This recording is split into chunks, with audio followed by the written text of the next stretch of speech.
तो दोस्तों स्वागत है आप सभी का फिल्मी किस्सा पर। दोस्तों आज मैं हॉलीवुड की एक फिल्म अपग्रेड को एक्सप्लेन करूंगा जो कि एक एक्शन और साईफाई मूवी होगी। तो दोस्तों मूवी पसंद आए तो वीडियो को लाइक जरूर कर देना और चैनल पर नए हैं तो चैनल को सब्सक्राइब भी कर देना। तो दोस्तों चलिए मूवी की शुरुआत करते हैं। फिल्म की शुरुआत में हमें एक कार मैकेनिक को दिखाया जाता है जिसका नाम ग्रे ट्रेस था और उसकी वाइफ का नाम आशा। आशा एक कोबाल्ट कंपनी में काम करती है जो कि फौजियों के लिए रोबोटिक्स हाथ पांव बनाया करती है। आशा को ऑफिस की तरफ से एक फुली ऑटोमेटेड कार भी मिली थी जिसे वो हमेशा बात किया करती थी और वो कार आशा के होम एआई से भी कनेक्टेड थी, मतलब कि आर्टिफिशियल इंटेलिजेंट। एक दिन आशा जब ऑफिस से घर आती है तभी ग्रे उसे कहीं साथ चलने के लिए बोलता है क्योंकि उसने जिसकी कार बनाई थी उसे डिलीवर करनी थी और ग्रे को एआई कार को इंस्ट्रक्शन देना नहीं आता था, तो साथ में आशा भी जाने के लिए मान जाती है। जब दोनों वहां जाते हैं तो आशा उसके घर से इम्प्रेस हो जाती है क्योंकि वो आदमी एरन की था जो वेजल कंपनी का ऑनर था।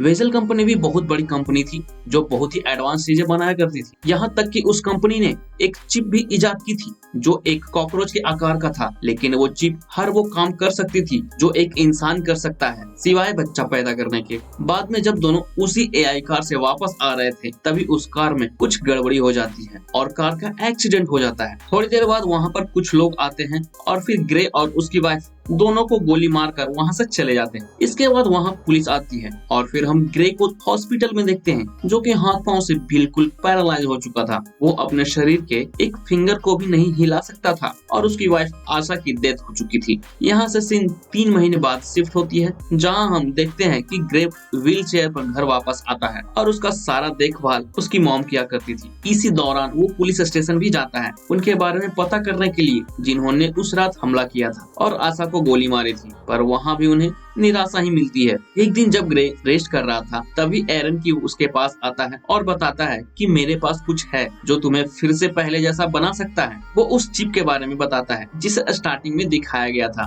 वैसे उस चिप का एक नाम भी था स्टैम, जिसे जानकर पहले तो ग्रे मना कर देता है लेकिन बाद में वो मान भी जाता है। अब आगे ग्रे को देखते हैं जिसका ऑपरेशन हो रहा था और डॉक्टर्स ग्रे के अंदर उस चिप को इंस्टॉल कर रहे थे, जिसके बाद ग्रे अब फिर से चलने भागने और दौड़ने लगा था। बाद में एरन इसे कॉन्फिडेंशियल रखने के लिए उसे साइन भी करवाता है। इधर ग्रे जब घर वापस आता है तो उसे पता चलता है वो चिप जिसका नाम स्टैम था वो बात भी कर सकता है, जिसकी आवाज सिर्फ ग्रे ही सुन सकता था और कोई नहीं। ये जानने के बाद पहले तो ग्रे डर जाता है, पर जब उसे पता चलता है कि उसके शरीर को स्टेम ही चला रहा है और बिना ग्रे के परमिशन के स्टेम कुछ भी नहीं कर सकता तो वो शांत हो जाता है। थोड़ी देर बाद स्टेम उस दिन के एक्सीडेंट्स के बारे में बताता है कि जब आशा को गोली मारी गई थी उसके हाथों में गन नहीं थी, गन उस आदमी के हाथ में इम्प्लांट थी। थोड़ी देर बाद स्टेम की सहायता से ग्रे एक टैटू बनाता है जो उनमें से एक के हाथों में बनी हुई थी। जब ग्रे उस टैटू को ध्यान से देखता है तो उस आदमी का नाम और एड्रेस उस टैटू पर लिखा था, जिस कारण ग्रे तुरंत ही उसके घर चला जाता है जहाँ वो कुछ ऐसा ढूंढने लगता है जिससे वो पुलिस की मदद कर सके, पर वहाँ उसे कुछ नहीं मिलता। बाद में स्टेम उसे एक टेबल में देखने बोलता है जो कि एक ऑनलाइन डिस्प्ले थी। स्टेम उसे एक बार के बारे में बताता है जो डिस्प्ले में बार बार दिख रही थी, लेकिन तभी वहाँ पर वो आदमी आ जाता है जिसे वो ढूंढ रहा था, लेकिन वहाँ पर ग्रे उस आदमी से फाइट नहीं कर पा रहा था। तो स्टेम बोलता है मुझसे कोई मदद चाहिए तो बोलो ग्रे। तभी ग्रे उसे परमिशन दे देता है। बाद में स्टेम उसे मार देता है और फिर वहाँ से सारे सबूत को मिटाने बोलता है जिससे ग्रे पकड़ा ना जाए।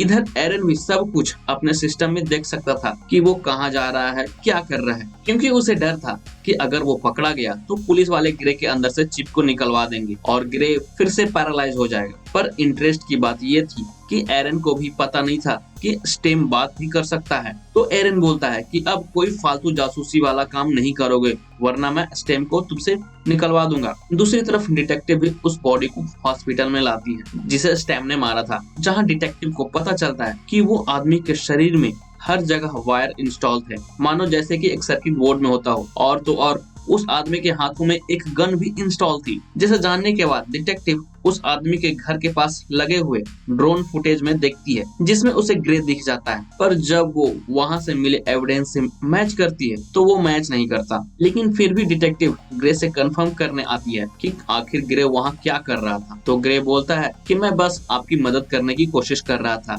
इधर स्टेम भी ग्रे को ऑर्डर दे रहा था कि वो नॉर्मल बिहेव करे क्योंकि ग्रे के खिलाफ कोई भी एविडेंस पुलिस को नहीं मिली है। थोड़ी देर बाद डिटेक्टिव के वहां से चले जाने के बाद स्टेम उसी बार में जाने बोलता है जिस बार का नाम उसे टेबल में मिला था ताकि वहां से उसे कोई सुराग मिल सके। तो ग्रे भी वैसा ही करता है, वो बार में जाता है और जिसे स्टेम ने मारा था उसका नाम लेकर ग्रे वहां पर चिल्लाता है कि मैंने ही उसे मारा था। ये सुनकर उस आदमी का एक दोस्त जो वहां पर बैठा हुआ था वो आ जाता है और उसे बाथरूम में ले जाकर धमकाने लगता है। लेकिन बदले में ग्रे पूछता है कि जिस दिन मेरे वाइफ को गोली मारी गई थी वहाँ 4 लोग थे, क्या तुम उनमें से एक हो? वो आदमी बोलता है हाँ मैं था, और तो और उस आदमी के भी हाथों में वो गन इम्प्लांट थी। ये जानकर फिर से ग्रे स्टेम को ऑर्डर देता है पता लगाने और मारने के लिए। बस फिर क्या था, स्टेम शुरू हो जाता है मारपीट काट-छाट करने के लिए। ये करने के बाद वो आदमी ग्रे को बताता है कि फिस्क नाम का एक बंदा है जिसने गोली चलाई थी और सभी को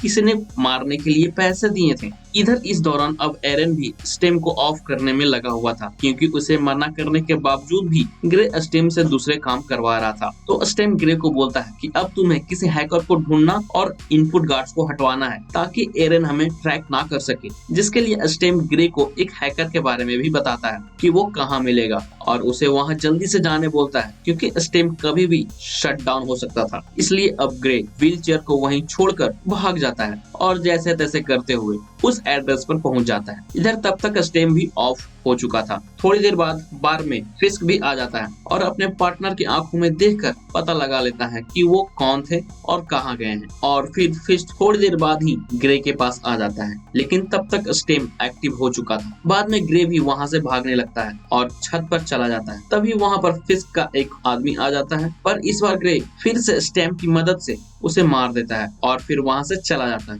ग्रे जब घर आता है तो उसकी मॉम उसे देखकर शॉक हो जाती है, इसलिए ग्रे मॉम को सारी बात बता देता है। इधर दूसरी तरफ एरन को देखते हैं जो अपने सिस्टम के एरर होने की वजह से रो रहा था। वहीं फिर से डिटेक्टिव ग्रे के घर आती है कुछ पूछताछ करने के लिए, क्योंकि इस बार ग्रे अपना व्हील चेयर क्राइम सीन के पास छोड़कर आ गया था। पर इस बार भी ग्रे अपने पैरालाइज होने का बहाना बनाने लगता है, पर शायद इस बार डिटेक्टिव को शक हो गया था, इसलिए वो एक बग ग्रे के पॉकेट में डाल देती है जिससे वो ग्रे की बातें सुन सकती थी। इधर जब ग्रे मॉम से बात कर रहा था तो डिटेक्टिव को पता चल जाता है कि ग्रे चल फिर सकता है और अब यहाँ पर पता चलता है कि अब स्टेम को कुछ करने के लिए ग्रे की परमिशन लेने की कोई जरूरत नहीं थी, क्योंकि इनपुट गार्ड्स के हटाने का मतलब यही था कि अब स्टेम को कुछ करने के लिए ग्रे की परमिशन नहीं चाहिए थी। बाद में स्टेम बोलता है कि हमें फिस्क को मारना चाहिए, नहीं तो वो हमें मार देगा और मैं ऐसा नहीं होने दूंगा। इसलिए फिर से ग्रे घर से निकल जाता है फिस्क को मारने के लिए। पर जब वो घर से निकलता है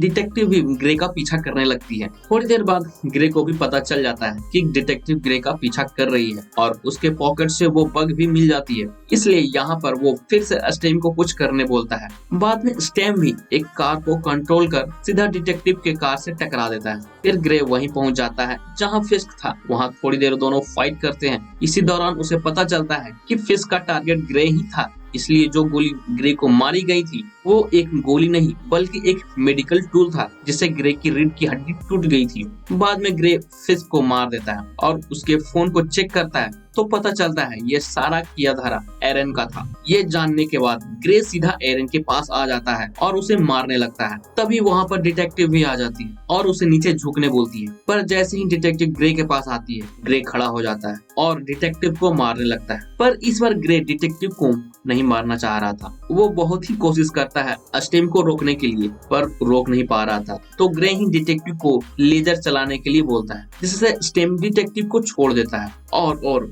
भाई साहब यहाँ पर क्या ट्विस्ट पता चलता है जिसे देखकर मैं बहुत ही शॉक हो गया था जब पता चला कि एरन तो सिर्फ एक हाथ की कठपुतली था। ये सारा किया धरा स्टेम का था। उसे चलने फिरने के लिए एक इंसानी बॉडी की जरूरत थी, इसलिए स्टेम ने ही आशा की गाड़ी का एक्सीडेंट करवाया और उसे मरवा दिया। साथ साथ ग्रे को अपाहिज भी बना दिया था और उसने इनपुट गार्ड्स इसलिए हटवाए ताकि एरन अब स्टेम को कंट्रोल ना कर सके। बाद में स्टेम एरन को भी मार देता है, पर जैसे ही वो डिटेक्टिव को मारने जाता है इस बार पूरा जोर लगाकर ग्रे स्टेम को रोकता है और खुद को गोली मार लेता है। पर जैसे ही वो गोली मारता है वो वीआर में चला जाता है, मतलब विजुअल रियलिटी में, जहाँ वो देखता है कि आशा जिंदा है और वो उसके साथ ही टाइम स्पेंड कर रहा है और स्टेम भी उसके दिमाग में नहीं था। इधर ज्यादा जोर लगाने की वजह से ग्रे का दिमाग अंदर ही फट जाता है और अब ग्रे के शरीर का कंट्रोल स्टेम को मिल जाता है। बाद में स्टेम अब डिटेक्टिव को भी गोली मारकर वहां से चला जाता है और फिर इसी के साथ इस मूवी का भी दी एंड हो जाता है। दोस्तों उम्मीद है मूवी थोड़ी यूनिक, थोड़ी अलग लगी होगी। तो अगर आपको मूवी पसंद आई हो तो वीडियो को लाइक जरूर कर देना और चैनल पर नए हैं तो चैनल को सब्सक्राइब भी कर देना। मिलते हैं अगले वीडियो में किसी नए मूवी के साथ। तब तक के लिए जय हिंद।